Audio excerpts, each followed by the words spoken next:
E se eu te falar que o jogo mais difícil pra mim foi um jogo de espadas, mas que você não sabe o nome de quem jogou esse jogo? Fala, amante das séries! Mário aqui para dizer qual é o jogo de espadas mais difícil da série. E se você ainda não viu os outros dois vídeos onde eu falo qual é o jogo mais difícil de copas e o de ouros, é só você dar uma olhada aqui no card depois que você terminar de assistir esse vídeo.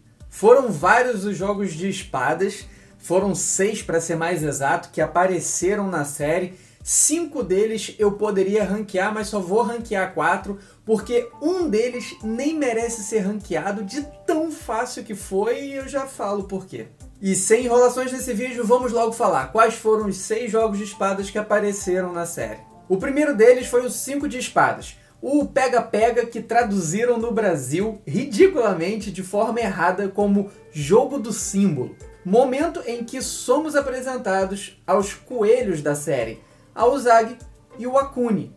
E obviamente eu não posso esquecer do personagem, um dos personagens mais amados dos meus inscritos, o Xixia. Pulando para a segunda temporada, já de cara e matando todo mundo, temos o Rei de Espadas. Jogo esse absurdamente controverso, com várias incongruências e erros amadores de execução e gravação das cenas. Assunto para um próximo vídeo, quem sabe. Aí na segunda temporada também temos o jogo da Rainha de Espadas. E sério, inquestionavelmente o jogo mais ridículo de fácil da série inteira. E é inquestionável mesmo, isso é um fato, não é opinião. Mas continuando, depois eu volto na Rainha de Espadas. Um jogo de números ainda na segunda temporada, o 7 de Espadas, jogado pela única vencedora, a Reia. Outro jogo, a gente teve cenas, mas a gente não sabe nem o nome, nem as regras do jogo do Valete de Espadas. Jogo covarde esse, jogado pela Kuina, onde ela arrebenta meio mundo sozinha. E agora, pra mim, Mário Porto, se fosse eu lá em Borderland, esse com certeza seria o jogo mais difícil pra mim. Não sei se é de regra geral, a gente saberá logo logo, mas foi o elevador humano, que pode ser um As, ou um 2, ou até mesmo um 5 de espadas. Eu digo isso pelo naipe de espadas gigantesco ali aparecendo na parede e pelas cartas que a gente vê em cima da mesa após essa rodada de jogos que a gente viu do pessoal da praia no 5º episódio da primeira temporada. Pela dificuldade, para mim ele seria um 10 de espadas ou até mesmo um rei de espadas. Mas, como não dá ali pelas cartas que a gente vê na mesa, eu vou chutar que ele era um 5 de espadas. Ah, mas Mário, 5 de espadas não é o pega-pega? Certo, mas se você reparar, o pessoal da praia pega muita carta repetida. Isso significa que eles não seriam burros a ponto de visitar o mesmo lugar, o mesmo prédio para jogar o mesmo jogo. E isso nos leva a duas hipóteses. A primeira não me agrada muito, é que eles estão jogando o mesmo jogo, porém em locais diferentes. Não aparece em nenhum momento algo que poderia deixar isso um pouco mais viável na série.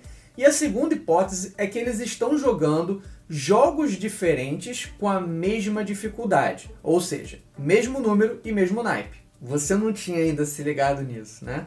Beleza, então vamos determinar, vamos ranquear agora qual o jogo mais difícil dos jogos de espadas. E já que a gente está falando de jogos de espadas, jogos físicos, onde geralmente envolve armas, como a gente viu aí em alguns jogos, eu vou adicionar um novo critério de avaliação apenas para os jogos de espadas, que seria caso você tivesse uma arma para jogar esse jogo. Eu acho que isso vai deixar um pouco mais interessante e mais fácil também de analisar quais seriam os jogos mais difíceis. Agora, antes de começar, eu não posso deixar de falar do jogo da Rainha de Espadas, né? Eu acredito que você deve estar querendo saber o que aconteceu, por que eu estou falando que é o jogo inquestionavelmente mais ridículo.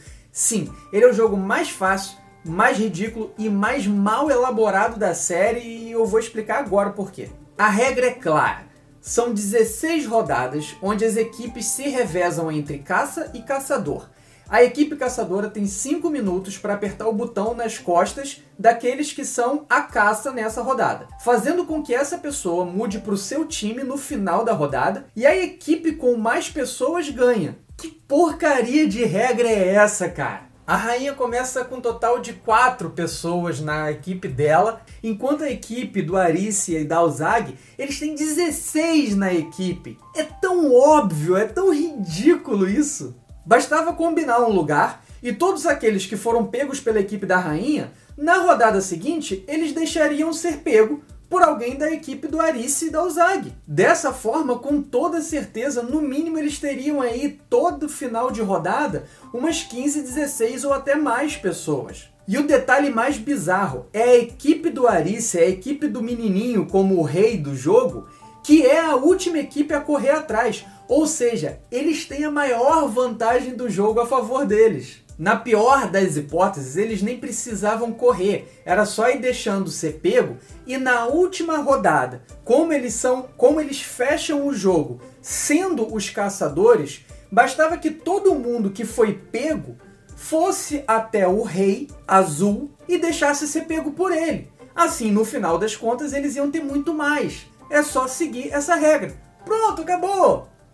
Caraca, será que ninguém pensou nisso? E cá entre nós, a Akane, a Rhea, ela ganhou a Morte Fervente antes dela ser a ninja arqueira de uma perna só. Ela era uma simples patricinha arrogante. O jogo dela era basicamente fugir, correr. Fugir do estádio que está desmoronando e explodindo. Só isso, mais nada. No comparativo de todos os jogos de espadas, esse jogo da Akane, com toda certeza, ele só não perde para a Rainha de Espadas. Então ele tá ali como o segundo mais fácil, também não vai entrar no ranqueamento agora. Apesar do pega-pega e o Rei de Espadas serem bem parecidos, em um deles a gente tem 2 amadores atirando e no outro é um deus semi-mortal com mira seletiva. Sobre o elevador humano, para a grande maioria das pessoas ele é insanamente impossível. Olha que eu treino, inclusive eu fui tentar ver quanto tempo eu conseguia ficar pendurado na barra, sendo que aquela barra é uma barra quadrada, deixando muito pior e muito mais difícil de ficar sendo segurado nela. E aí eu acho que seja menos impossível eu, de alguma forma, seja na sorte ou seja na raiva, eu derrotar o Rei de Espadas. Então, de forma geral, eu acredito que, analisando friamente o elevador humano, é muito difícil e possivelmente o mais difícil para a grande maioria das pessoas, até mesmo da série inteira. E com certeza, mais difícil do que o pega-pega. Porém, dificilmente qualquer um dos dois seria mais difícil do que lutar contra um guerreiro de elite semi-mortal e admin do próprio servidor. Logo, primeiro lugar como jogo mais difícil de espadas, o Rei de Espadas. Segundo lugar para o elevador humano, terceiro lugar para o pega-pega e quarto para Morte Fervente. E o jogo da Rainha de Espadas eu simplesmente vou ignorar. E aí, me diz, você concorda ou não com esse ranqueamento? E pra mim agora mudou, lembra? O Valete de Copas, a partir desse momento, deixa de ser, pra mim, Mario, o jogo mais difícil que eu jogaria e se torna o elevador humano. Mas assim, de maneira geral, para a grande maioria, eu acredito que o Valete de Copas esteja pau a pau ou ainda seja mais difícil do que o Rei de Espadas. Mas e para você? Desse naipe de espadas e depois dos 3 que eu já analisei, qual seria o mais difícil? Não esquece, é um clique para curtir, um para se inscrever no canal. Um grande abraço, até a próxima e tchau, tchau!